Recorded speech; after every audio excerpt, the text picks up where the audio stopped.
You're listening to the BBC World Service. I'm James Menendez and this is NewsHour.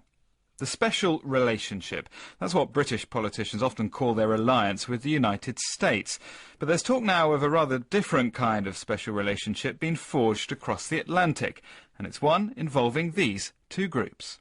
Some of these politicians, the bigwigs within the machine, they're driving me crazy because they're too chicken to come out and support the Tea Party candidates. That yet the ideas of the Tea Party movement are the American ideals that'll put us back to work. Those who say we are racist, we ask what race is Islam. We ask what race are Muslims. The English Defence League stands here today to say that we will not be slave to Allah and Allah's representatives. Well, first, of course, we heard from the Tea Party in America, the conservative movement that's shaking up US politics ahead of the upcoming midterm elections, and then a far-right group called the English Defence League, or EDL. The link between them comes in the unlikely shape of a Californian rabbi called Nachum Shifren. He's a member of the Tea Party movement, and he's come to London to speak at a rally on Sunday organised by the English Defence League.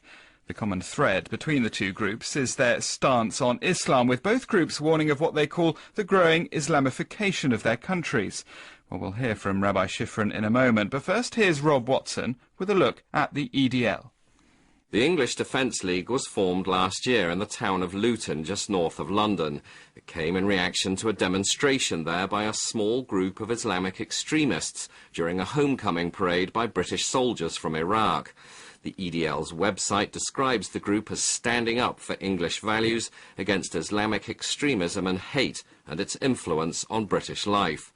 At a recent rally in Leicester, one speaker claimed it was a growing national movement. Every demonstration is historic. People united from one corner of England to the other corner, not even England, Wales, Britain, Scotland, everywhere, coming together for a united front. The united front is we will not tolerate what has gone on for the last 15 years. Liberties have been taken across our whole nation, and the days of militant Islam walking across our country unchallenged are gone. The English Defence League's here.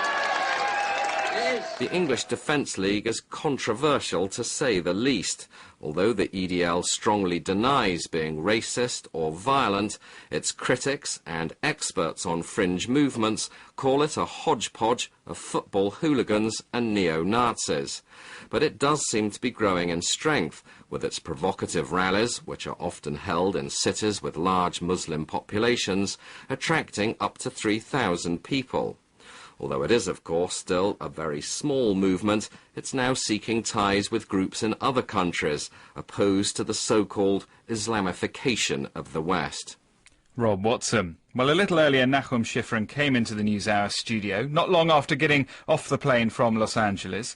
And I also talked to Jonathan Friedland, a columnist with Britain's Guardian newspaper and also the Jewish Chronicle. I began by asking Rabbi Shifren why he was taking part in a protest alongside the EDL. Well, I've been invited by the EDL. Apparently they have found out about my positions in California, which are very identical to theirs, as it turns out.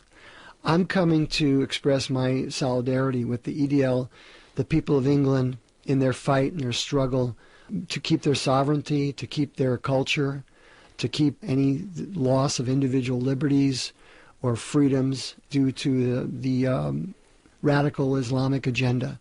I would think that would be summing it up pretty properly. Let me just bring in Jonathan Friedland from The Guardian at this point. Do you think the EDL is the right or wrong ally for a conservative Jewish candidate for the state senate in California? Of course the EDL is not the right vehicle for anybody, left or right. If you just listen to the voices of the Jewish community in this country, those who actually live here rather than who've just arrived here and spent their first 2 or 3 hours as we speak in this country. Nachum Shifren has never been to Britain before, and yet is speaking as if an authority on the situation here. He's been here all of 3 hours, I understand, in his life. But if you listen to those who are here, for example, take the person who runs the Community Security Trust, the body dedicated to examining both anti-Semitism and other prejudice. The leader, the head of research of that group, Mark Gardner, says English Defence League actions are violent and intimidatory, attacking police and random Asians. Any Jews thinking they can shape such dangerous forces and find shelter there are utterly deluded. I couldn't have put it better myself. It's a delusion.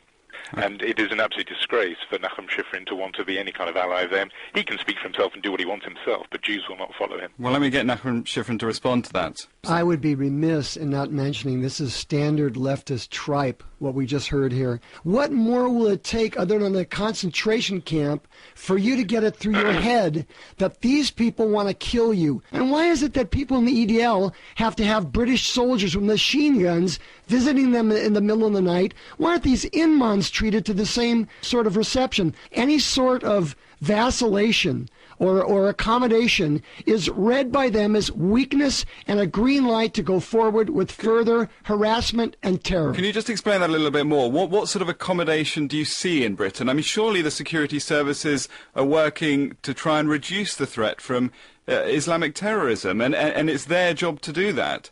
You know, I'm seeing mosques pop up like McDonald's hamburgers all over the place. You're being circled and choked off. If you don't feel it, that is because you just don't have the sensitivity to it.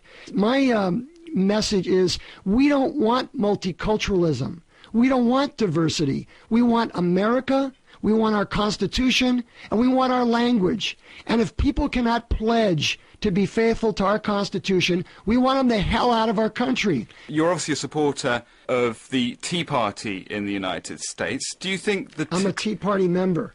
Well, do you think the Tea Party has much in common with the English Defence League? And if so, what? Yes, the answer is yes, but let me speak for myself. I don't speak for the Tea Party. We are about freedom.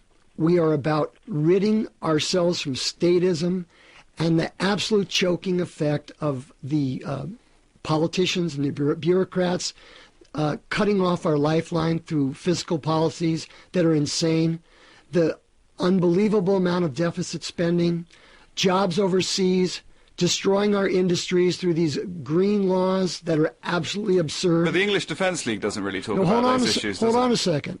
Absolutely. We connect on a lot of areas.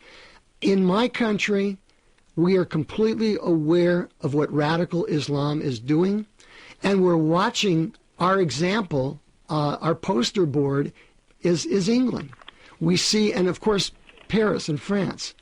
We see what's going on here. We see people afraid, and we in America are saying, if you want to live in America, we think that you need to be aware of our Constitution, be willing to pledge that you will uphold our Constitution and not subvert it somehow, and that, of course, we're concerned about our language. We've got tremendous problems with this quote-unquote multiculturalism. And I, myself, there's no more diverse person than me. When you look at me, you're going to understand that I am a beautiful model of the diversity we have in America. But now it's completely out of control. Jonathan Friedland, you know the United States pretty well. Do you think the Tea Party's message could catch on here?